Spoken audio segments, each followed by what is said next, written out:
Welcome to Naples Garage. RM had an auction in Milan. Have you been to Milan? Ooh, no, I have not been. No. Very fashionable area, I know, right? it's very exciting. Sold about 50 cars, but there was one that I'm super excited about. Well, why? The Countach, 25th anniversary Countach. Yes. About the same as a Veyron, I guess, nowadays. It's the first Countach 25th to sell for over $1 million. But there's a reason. It's a crazy number. It was a lot, but there's a reason for it. So it was like a fluke? You're saying? It was a big result, but yeah, Countaches are still going up, and obviously I sold mine for the Veyron, and they keep ratcheting up. Well, the Veyrons, well, we hope that happens. But was there something specific about this particular? I'll get into it. So I've assembled the top 10 of this auction. So yeah, there were about 50 cars offered. Right. Not all of them sold though. Almost half didn't meet reserve. Wow. Okay. So, but the ones that sold, holy moly, the prices, like more than half of them are over $1 million. So, but I'm going to start with the cheapest of the top 10 to sell. Which is not that cheap. 370,000 euros, which is, I don't know, Jake's going to have to do math to, oh no, Jake's already rolling his eyes about having to do the math to do the translation again. But yeah, over $400,000 for the CLK DTM AMG Cabriolet, the convertible. Right, which they only made 80 of them. Right, so these are these crazy wide body creations based on the race cars that did really well back in period. And they didn't make very many of them, even less in the convertibles. The closest we got in the US with these was the Black Series. Right. But this was just in Europe, and 100 coupes, 80 cabriolets, 580 horsepower, and they just look absolutely insane. Gorgeous, an obsidian black color. I'm loving it. Look at that wang. Big wang, fancy seats, and then it has a lot of tuning when it comes to, I think, the transmission and the traction control and all that stuff. So to make it as much like the race car as possible. Right. So it is very cool. Do you think it's street legal? It would be in Europe, but in the U.S., you have to wait till the 25-year rule. So once this thing, what's 2006? One more year. Yep, getting close. So next up is a Jaguar XJ220, which is so cool. I'm surprised these haven't gotten the appreciation as far as them being the fastest car in the world for a minute before the McLaren F1 took over. 381,000 euros, which again is a little over $400,000. They're so smooth looking. They look like they're in water. Just the curves and the lines are gorgeous. Yeah, I think it's because it's a V6 engine, twin turbo, which people were not that excited about back in the day. And it got eclipsed by the McLaren F1 so quickly. But the look of it is stunning. The other issue is Jaguar offers, from what I understand, very little support when it comes to keeping these things running repaired. The maintenance is insane as far as like the fuel bladders, having to do that every few years and taking the car apart for all of that. So it is an insane maintenance car. It makes the Bugatti Veyron seem tame, which is silly to say. You're serious. Yeah, they are crazy to keep going, and you just can't get parts for these. So most of these, you know, they have things that don't work, or they just are permanently broken. I'm surprised how basic it looks, like 90s car inside right there on the dash. Yes, absolutely. So they didn't make too many of these. There's only 281. It's the fastest car in the world. 381,000 euros, or $400-something thousand for that. Seems blue over smoke gray. It's gorgeous. It seems cheap, doesn't it? Compared to a McLaren F1 that's $15 million and you know other stuff. Right. So next up, 1972 Ferrari 365 Daytona. Beautiful. Berlinetta, which means coupe, by Scaglietti. So very pretty. 1100 made that were left-hand drive. So this is V12 front engine, beautiful styling. After this, you know, Ferrari kind of went wandering in the dark with the 400i's and the 456's, the weird stuff before the V12 coupes got cool again, like with the 599. So this is certainly an amazing car. The photos are great. It's like right before there's a tornado or something, you need to go out there with Jake and take car photos because it's gorgeous during a storm. Right, it's a beautiful backdrop and a beautiful car. So this one, a very nice example and a big number. So 539,000 euros. So knocking on the door, $600,000. Yeah. Isn't that crazy? It's a good sign, right? Yes. Well, there's some Ferraris that beat it, though, coming up here in a little bit. 1965 Aston Martin DB short chassis sold for 770,000 euros. So we're getting into the 800s with the US dollars now. Right. One of 37 made, so it's rare. Did you see this picture, though?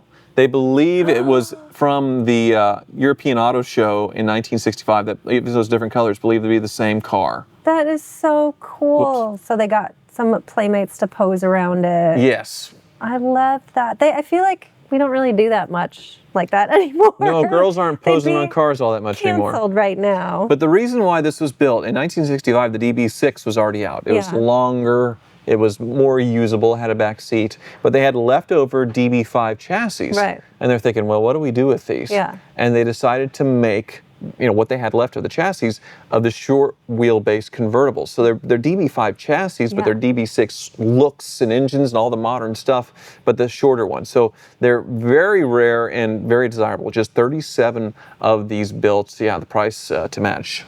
770,000 euros. Oh, that's a sexy car. But I feel like it needs to sit in a museum. Like, I wouldn't want to drive that. Yep. Next up, back to Ferraris. Here we go. 1962 Ferrari 250 Cabriolet Series 2 by Pininfarina. And now we're over €1 million. Wow. 1,130,000 euros. So $1.2, $3 million. Right. Another rare car. They only built 200 yes. of them. Very, very pretty. Huge restoration on this one as well. But yeah, just a blue chip collector Ferrari in, well, blue chip interior, I suppose, in the gray or whatever. Right, so. And it has the gills like your Mercedes does on the side here. Yes. It's really pretty.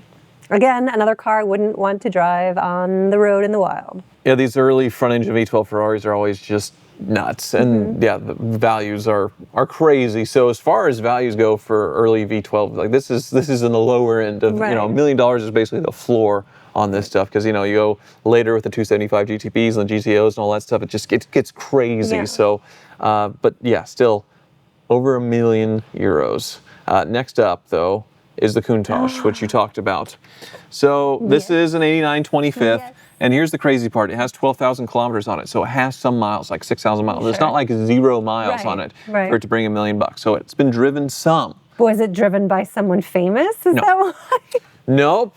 So yeah, this is probably the first example of a 25th anniversary Countach selling for over $1 million, or way over with the euro, so 1.2 or whatever. Before this, nothing close, I don't think. Right. And the 25th was at the very end. They made 657 of them. Horacio Pagani completely restyled it, put on the crazy wings, the side strakes, and all that stuff. People say that the round bellies are better, or the early lower Periscopo cars are better. Some of those can sell for over $1 million. But this is the first 25th, I believe, to do it. Is this Doug has a 25th?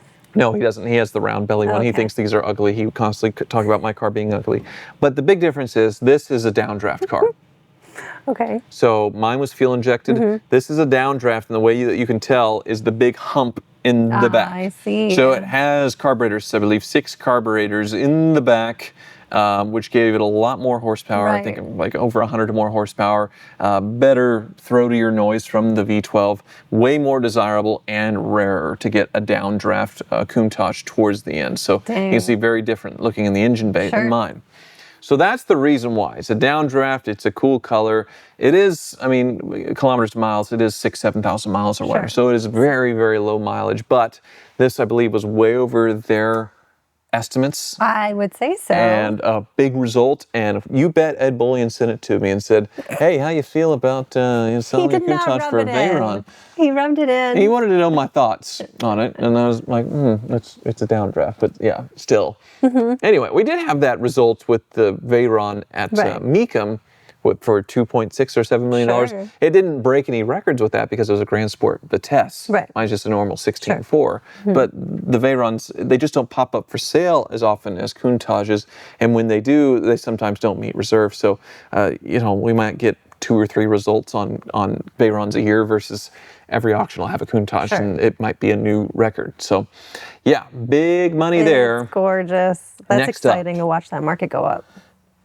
Yeah, especially since I no longer own it. But next up, pretty unique conversion, 1987 Porsche 959 Speedster. So somebody took a legendary 959, which was a homologation special. They built these to sell to the public so they could go racing. And they made it a drop top.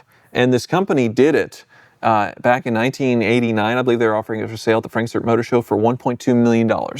Okay. And it sold for $1.298 million euros. Or it might have been euros back then or whatever. Yes. Yeah. So basically sold for what they wanted for it back in 1989 today. That's crazy. That is wild. And I think that the Speedster chopping the roof off probably hurt the value because I think 959s can sell for a lot more than this. Right.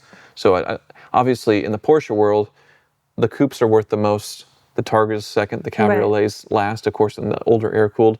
So it seems to be the case with this 959. But it looks pretty cool. But people will see this and not think it's a real 959. That's the problem. They'll think it's a replica because they sold body kits back in the day of these. So what about this sticks out to you that could be a replica? They made no convertible versions of these. So people are going to assume nobody would cut the roof off of a 959, so they will think it's fake. And you have to say, no, it's a real one. It's an actual real that somebody cut the roof off. And you constantly have to be saying that. But most Porsche enthusiasts would just think it's a body kit. And so do you think that's what elevated the price then? Because it's I feel like the price was lower than normal. Because normally 959s can sell for more than this.